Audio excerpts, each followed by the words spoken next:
Truth is, my ex-wife died in an accident. I'm thinking of taking in our twin daughters, but that's probably not okay, right?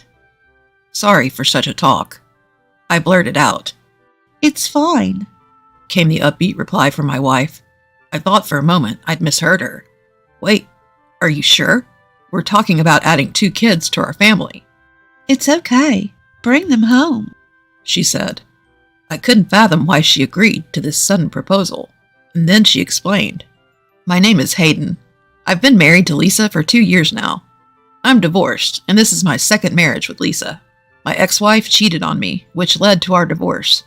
My ex, Amy, was flamboyant and sociable, the exact opposite of me, with a large circle of friends. I am a simple guy, but Amy liked the fact that I was a key player in a renowned corporation, so she decided to marry me. Amy's advancements were so persistent that I ultimately gave in and married her. Life with Amy was enjoyable in its own way. I'm grateful to Amy for giving birth to our twin daughters, who are my world. Just as our twin daughters, Molly and Clara, turned 2, Amy abruptly declared, I want a divorce. I'm pregnant with another man's child.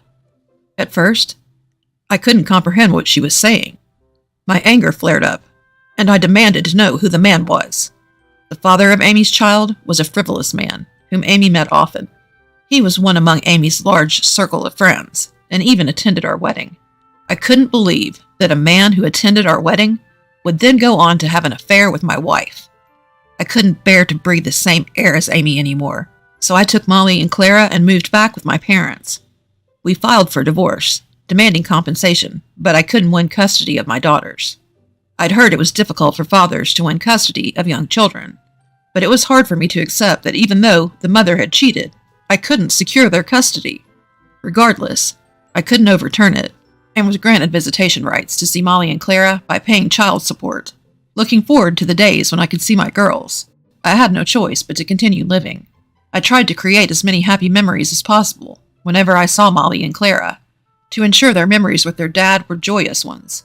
We would go to theme parks, visit zoos. I did everything I could for my adorable daughters, but I could no longer live with them. Once I dropped them back with Amy, I would get on the train home alone.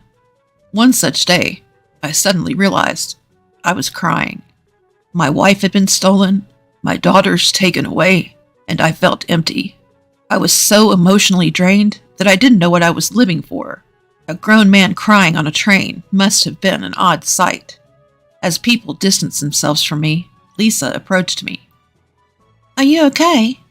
If you're not feeling well, we can get off at the next station together, she offered. I found Lisa to be quite unusual with her genuine concern. I wondered what she stood to gain by being kind to a man like me. I'm okay, I curtly replied. People who are okay don't cry, Lisa responded, handing me a handkerchief, and indeed, she got off at the next station with me. I stopped as Lisa suggested calling over a station attendant, and sitting on a bench on the platform, I confided to her about my miserable situation. As I spoke, she nodded attentively, making me realize what an unusual person she was. You'll be fine, Hayden. This might be a dark period in your life right now, but brighter days will come. I was genuinely comforted by Lisa's words. Using the excuse that I wanted to wash and return her handkerchief, I got Lisa's contact information, and we began to meet frequently after that. Lisa, who is kind to everyone and treats every person with the utmost kindness, was even more of an oddball the more I got to know her. I even started suspecting if she had any ulterior motives. However, Lisa was not the type to be cunning or double-faced. She often made endearing blunders, and I found myself falling for her. Each time she would call out, "Hayden, what should I do?" in panic, seeking my help. We ended up getting married as a result of my approach towards her. You light up my life, Lisa. Will you marry me? The moment Lisa laughed joyfully at my embarrassingly sincere proposal, I knew I would never forget it for the rest of my life. I was still able to meet Molly and Clara on a regular basis as always. Even after the birth of our son Tom, I continued to see them. Lisa was aware that I was paying child support and knew I had twin daughters. But I couldn't bring myself to tell her about my meetings with Molly and Clara, fearing it would upset her.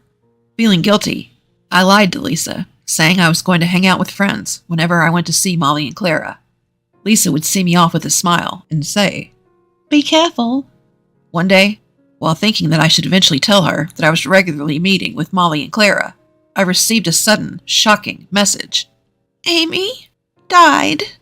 The message was from Amy's mother. Amy's mother, with a crestfallen look on her face, informed me that Amy had died in an accident. Amy, her current husband with whom she was having an affair, and their child who was born to them, were all killed in a tragic car accident during a road trip. Amy's mother told me that she couldn't take care of Molly and Clara, as her own health was failing, and their grandfather had passed away earlier. The moment she said she would have to put Molly and Clara in a facility if no one could take them in, I found myself instinctively saying, "I'll take them in." Amy's mother thanked me, but I was immediately consumed by a sense of guilt for having given an impulsive response. After all, I had my own family now with Lisa and Tom.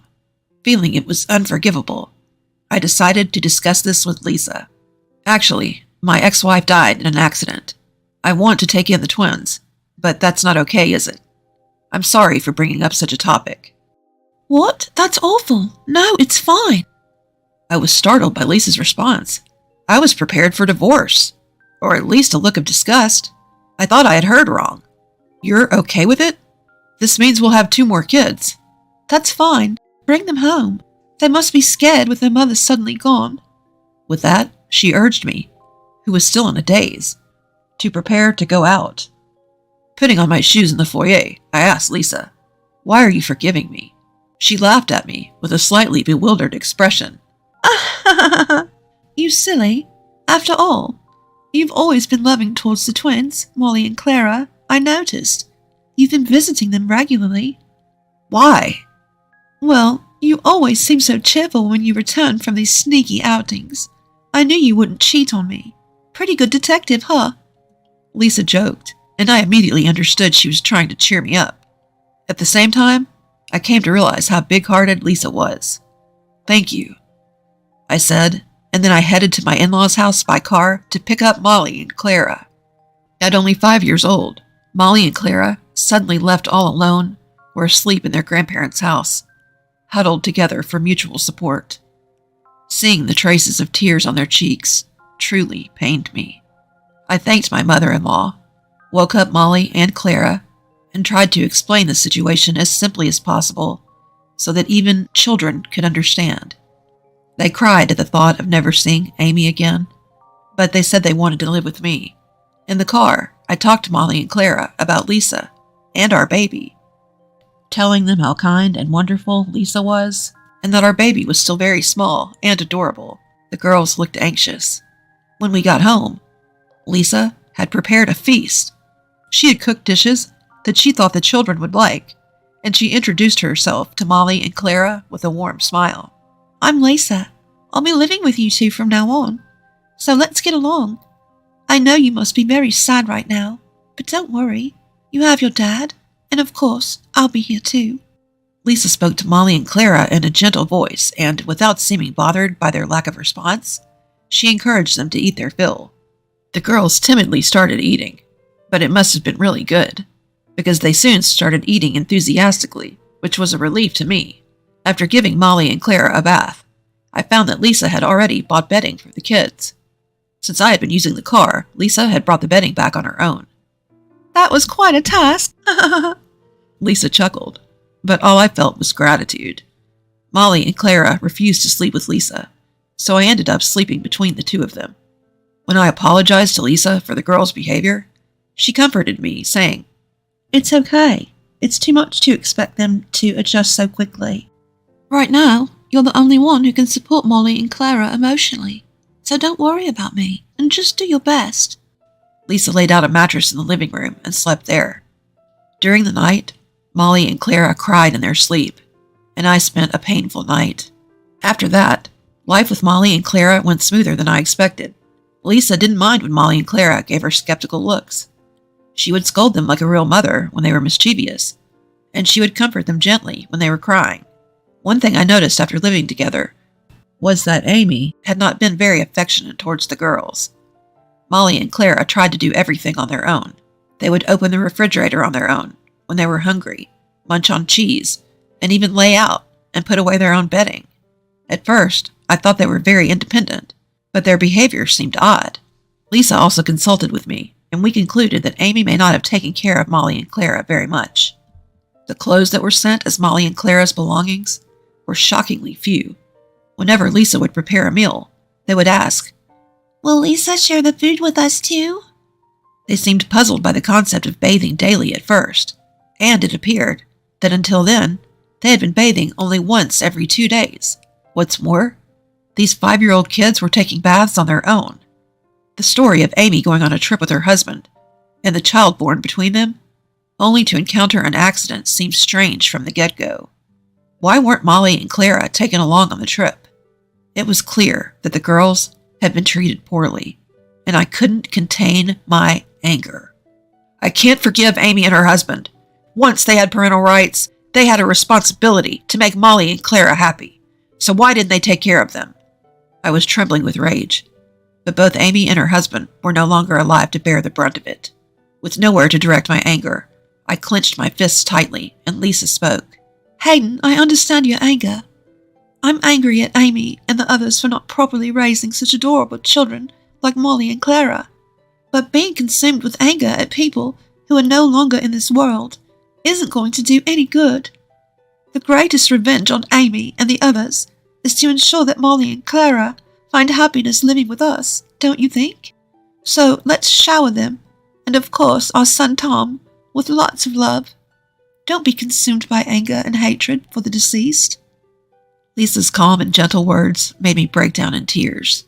Despite regularly meeting them, I hated myself most for not noticing the treatment Molly and Clara had been receiving. Trying to blame myself, Lisa consoled me, saying, "It's okay, Hayden. You're doing everything you can." To fulfill my own responsibility as a father, I dedicated myself to being a good father for Molly and Clara, and of course our son Tom. Initially, Molly and Clara were wary of Lisa, but gradually they warmed up to Lisa, who always spoke to them brightly and casually. Although they initially refused to even sleep together, nowadays, both Molly and Clara want to sleep next to Lisa. The two of them would fight, each saying, "Lisa is mine."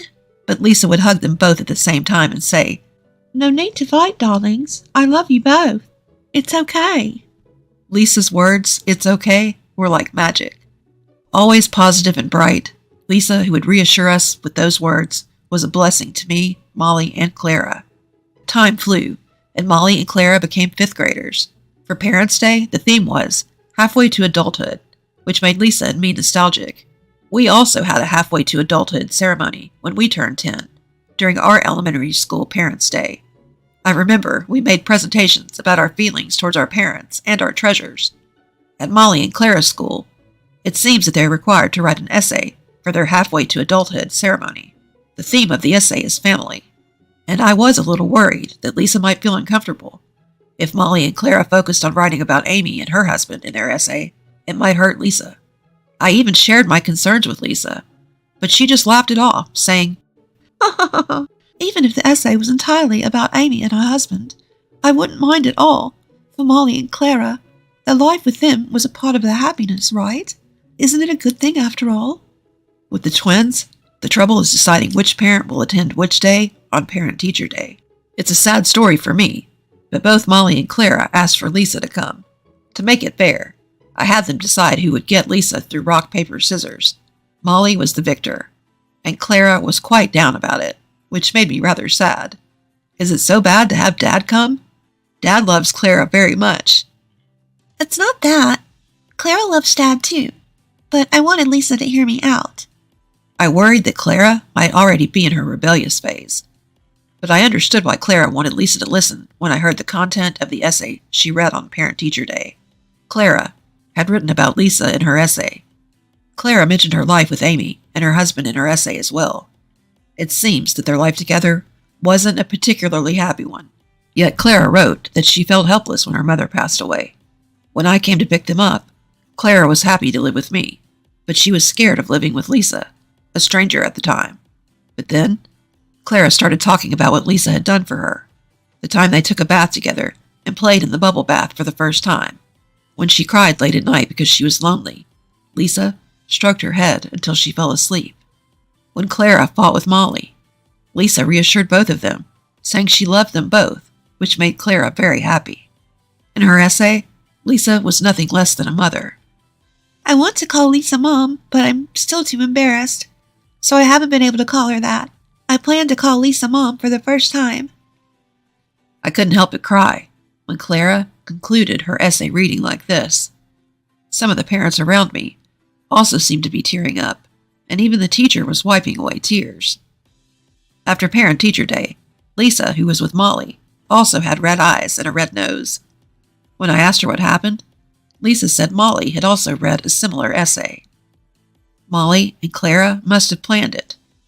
They held hands, nodded to each other, and then together said to Lisa, We love you, Mom," with bright smiles.